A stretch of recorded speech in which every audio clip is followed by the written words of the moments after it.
tempo atrás, quando eu tinha feito um vídeo sobre a animação chamada A Bailarina, eu disse que esse filme era muito melhor do que muita coisa que tinha lançado naquela época. E eu fiquei pensando, será que essa fala minha envelheceu bem? E foi aí que eu decidi reassistir essa animação de novo, pra ter a certeza de que, ok, talvez A Bailarina não seja uma das melhores coisas já feitas e tudo mais, porque hoje em dia as pessoas têm isso, né? Ou um filme é uma obra-prima, ou então automaticamente ele é um lixo completo. Mas eu tava pensando, será que ele é mesmo melhor do que muita coisa lançada hoje em dia? A resposta é sim, é muito melhor do que muita coisa lançada hoje em dia. E eu digo isso após ter reassistido esse filme e ter notado um monte de coisa que passou um pouco despercebido por mim na primeira vez, eu tenho que admitir. E se eu não me engano, o título era algo como Por que ninguém fala dessa animação? Ou coisa do tipo. E não só isso, mas eu também acho que o título Por que ninguém fala dessa animação cabe perfeitamente pra esse filme. Então senta aí e me escuta falar sobre esse filme por, sei lá, 15 minutos, 16 minutos. Na primeira vez que eu vi esse filme, ele tava no YouTube, só que eu cacei de novo e eu simplesmente não achei.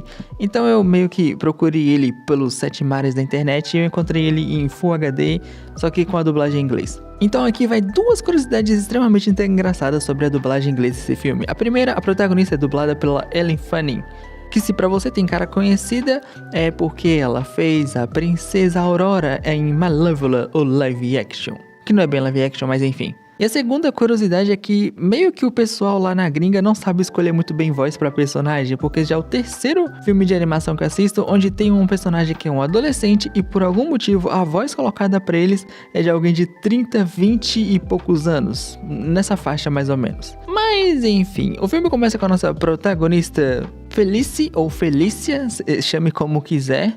Basicamente ela quer fugir do orfanato que ela tá. E assim, normalmente eu não entendo muito bem porque que esses pirralhos querem sair de um lugar onde eles têm uma casa, comida, roupa e uma vida extremamente tranquila até alguém adotar eles. Porém, entretanto, todavia, eu lembro que eu comentei no meu primeiro vídeo sobre esse filme que por que ela não esperava ela fazer 18 anos, aí ela sairia e poderia meio que fazer o balé tranquilamente, sabe? E aí comentaram que quanto mais cedo você começa no balé, melhor. E aí eu acabei pesquisando e realmente é verdade. Só que tem um pequeno detalhe, a protagonista, eu acredito que ela não sabia disso, porque, meu amigo, se tem uma coisa que essa menina não sabe é de nada. Mas a gente chega lá. Ela acaba conseguindo fugir com a ajuda do melhor amigo dela, que quer ser mais do que só um amigo, o Victor. E por algum motivo o nome Belmont veio na minha cabeça.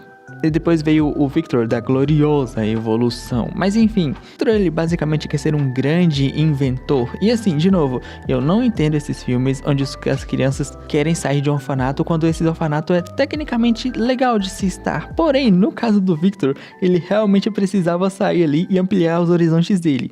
Porque o cara baseou o projeto de asa dele em cima de galinhas. Galinhas não voam, elas no máximo planam.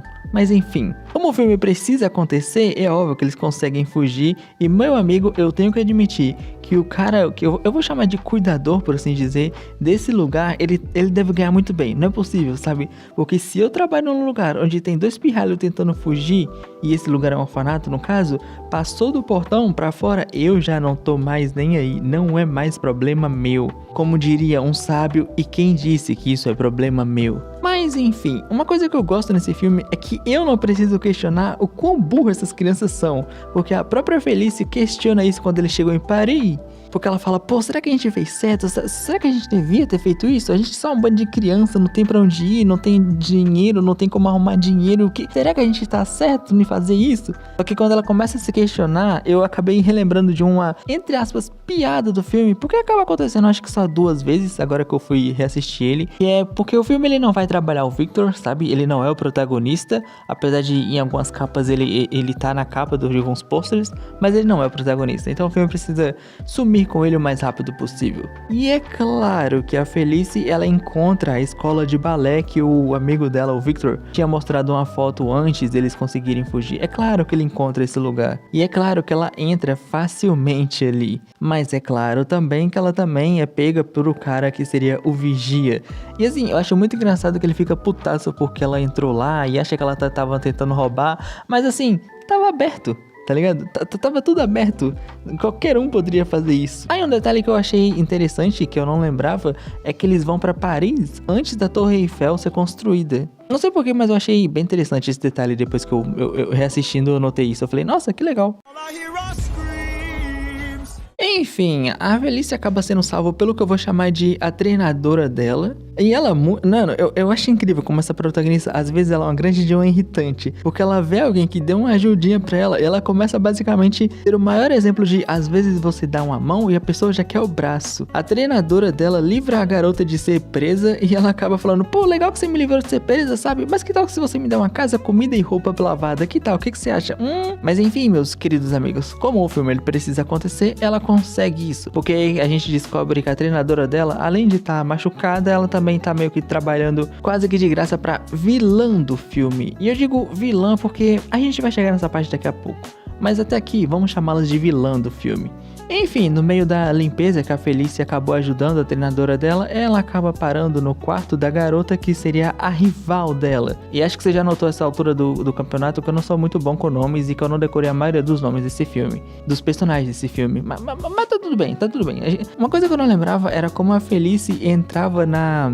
eu vou chamar de escola de balé. E uma coisa que eu não lembrava nesse filme era como a Felice entrava na escola de balé. E aí relembrar, e na verdade isso aconteceu porque a vilãzinha, ou melhor dizendo, a rival dela, destruiu a caixinha de música da Felice e por causa disso, a própria, quando viu a oportunidade, assumiu o nome da garota, da sua rival, pra poder entrar na escola de balé.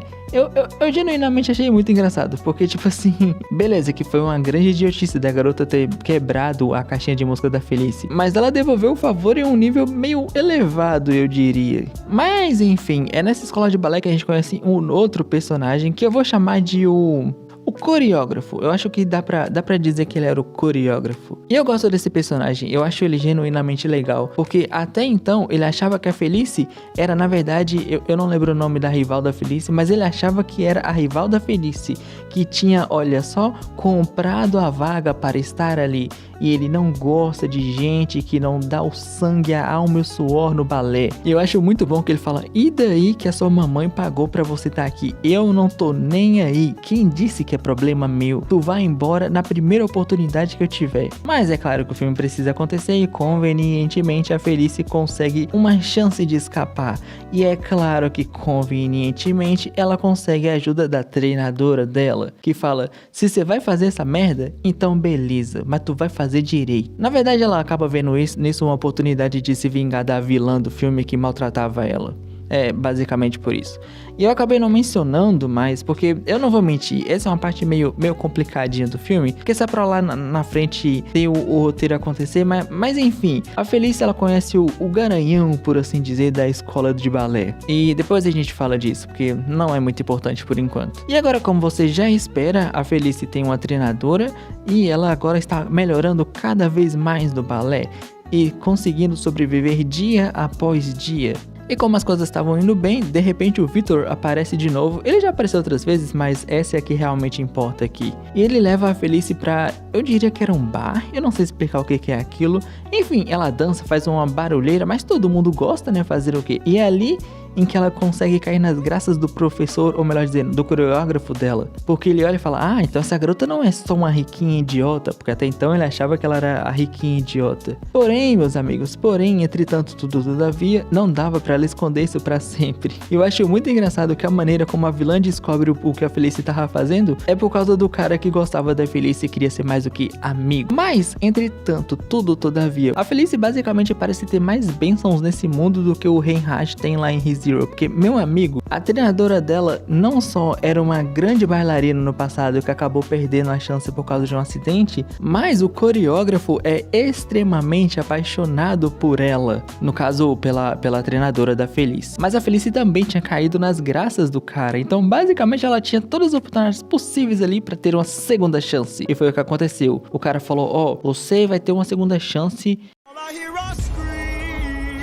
E basicamente agora a Felice ela tinha que finalmente realmente fazer jus à rival que ela tinha, porque agora as duas iam batalhar novamente. E uma coisa que eu não mencionei e que esse filme faz e que eu achei bem interessante e engraçado é que normalmente a gente tem toda aquela cena de treinamento, da protagonista ficando melhor e superando seus limites para o que seria a batalha final. Só que aqui nesse filme acontece basicamente isso pro dia a dia da Felice. A grande cena de treinamento e evolução é meio meio que algo normal. Só que aí a gente tem uma outra pequena cena de treinamento e evolução, só que não é pra batalha final, porque na verdade o que acontece é, além da Felice e da rival dela, ainda tinha uma outra que foi basicamente eliminada. Então no dia seguinte, finalmente a Felice e a rival dela iriam se enfrentar pra valer. E tudo que a Felice tinha que fazer era sentar a bunda dela, descansar, treinar um pouco e dormir para no outro dia ela ficar pronta. Porque por mais que a rival dela fosse muito melhor que ela, porque estava treinando há muito mais tempo,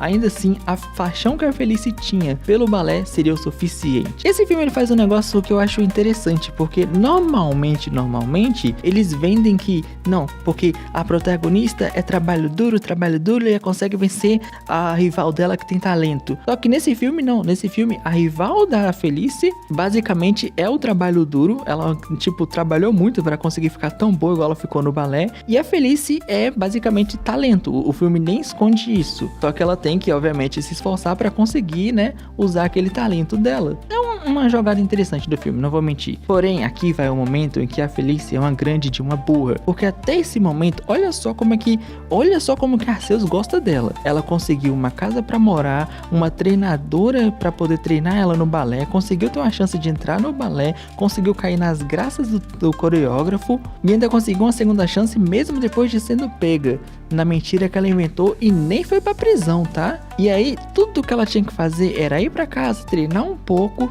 dormir e se preparar pro dia seguinte. E o pior, cara, tem toda uma cena da treinadora mó carinhosa com ela, mó feliz e orgulhosa, e ela fala, eu vou sair para ficar com um garotinho aleatório que eu conheci há tipo, sei lá, 2 semanas e que eu nem parecia tão interessada assim. E ela vai sair com esse cara. Só que como eu disse, o melhor amigo dela que queria ser amigo dela, meio que há pouco tempo atrás chegou e falou, então bora sair mais cedo? E ela não fala que não vai sair com ele, ela simplesmente dá uma risadinha de tipo, você não existe, fecha a porta e não fala, não, a gente não pode sair. Então o cara fica acreditando que elas iam sair, então ele arma todo um rolezinho romântico e tudo mais. Só que aí que tá, a Felice aparece lá com o garanhão, por assim dizer.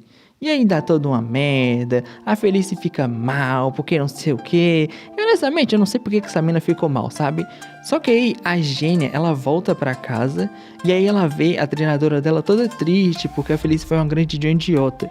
E ao invés da garota chegar lá e falar, eu fui um idiota, me desculpa. Não, ela sai e fica no meio de, sei lá onde é que ela ficou, choramingando, dorme ali mal dormido. E quando chega no treino, ou melhor dizendo, na competição, ela simplesmente tá horrível. Eu sei que você pode pensar, nossa Ritos, mas você está sendo muito exigente, não sei o que, ela é uma pirralha burra e nananã. Não, burra ela é mesmo, não dá pra negar. Mas passando por tudo que ela passou, ela deveria ter pensado um pouquinho mais em focar no futuro dela, depois ela saliva alguém. Mas enfim, como ela tem lá o privilégio do treinador gostar dela, ele dá várias chances pra ela conseguir se safar e ela ainda assim vacila. E como você já imagina, ela obviamente é mandada de volta pro orfanato. E lá ela tem um sonho com a mãe dela, onde ela entende por que ela gosta tanto de balé, porque a mãe dela também aparentemente era bailarina, não sei. E aqui acontece um negócio que eu lembro que comentaram o seguinte, que na verdade o cuidador lá do orfanato era um cara gente boa e não sei o que, e é por isso que ele ajuda a Felice a escapar dessa vez. Mas assim, eu não lembro de no começo do filme eles mostrarem que não, na verdade ele tem um coração bom e não sei o que. Porém, tá tudo bem, eu aceito esse clichê, porque eu gosto desses personagens com tipo gigantões e parecem um armário de tão grandes e parecem com o coração igual pedra, mas na verdade eles são mal gente boa e tudo mais. É um clichê que eu gosto, então eu vou perdoar. E aí, meus amigos, acontece o que eu genuinamente não esperava ver. Eu ainda não vi aquele Black Swan, não a música do BTS, o filme, o Cisne Negro, então eu estou dizendo que essa é a única cena de balé, de duelo de balé que eu assisti até o momento. E é genuinamente divertido de assistir. É uma pena que revendo, eu percebi que ela é bem curtinha, a cena da batalha dura pouco, na verdade. E não só dura pouco, como a gente tem alguns clichês, do caso a rival agora aceitando que perdeu e meio que virando amiga da protagonista. Nesse caso aqui, eu até dou uma perdoada, porque o filme deixa claro que a garota nem queria isso de verdade, sabe? Ela só tava sendo obrigada a ficar nessa situação por causa da mãe. Basicamente era por causa da mãe. É pra aquele clássico clichê de eu não consegui realizar o meu sonho, então você vai realizar por mim contra a minha vontade. ou qualquer coisa do tipo. Mas enfim, ela consegue vencer a rival, ela consegue o lugar lá na peça, tá tudo muito bem, muito bom. Ela só precisa meio que recuperar a amizade que ela tinha com o amigo que quer ser mais do que amigo. E ela mais ou menos recupera. Só que aqui vem uma parte do filme que eu não gosto tanto. Porque meio que o ápice do filme foi a cena do balé, sabe?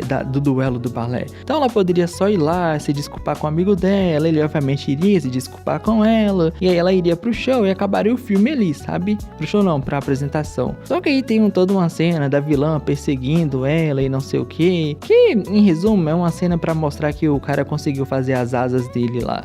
Eu não gosto dessa parte. Eu acho que é a parte mais fraquinha do filme, pra ser honesto. Mas enfim, ela consegue voltar, como você já espera, e consegue se apresentar. E o filme acaba. E como eu disse, eu tava em dúvida se esse filme era realmente tão bom quanto eu falei que ele era, e se ele envelheceu bem no quesito de ser melhor do que muitas animações que foram lançadas hoje em dia. E como eu já atestei no começo do vídeo, sim, envelheceu muito bem. Muitas coisas que eu falei naquele vídeo, elas permanecem tranquilamente. Tem coisas até que eu gostei bem mais. Confesso que teve umas coisinhas aqui ali que eu não gostei tanto, mas normal, nada demais. Mas sim, Bailarina, é muito engraçado falar esse nome agora porque eu descobri que tem 300 filmes com o nome Bailarina. Mas enfim, Bailarina, a animação é genuinamente muito bom e genuinamente muito melhor do que muita animação que tem sido lançada nos últimos tempos. Se isso é algum mérito ou desmérito, aí fica pra você decidir. Eu só espero que você não se esqueça de assistir Frieren.